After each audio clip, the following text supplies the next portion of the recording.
என்பது பொடியாகி போகலாம். பொன்னாரமே நம் காதல் பூலோகம் தாண்டி வாழலாம். ஆகாயம் என்பது இல்லாமல் போகலாம்.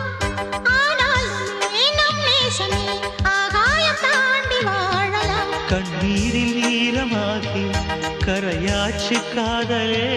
கரை மாற்றி நாமும் மெல்ல கரையேற வேண்டுமே.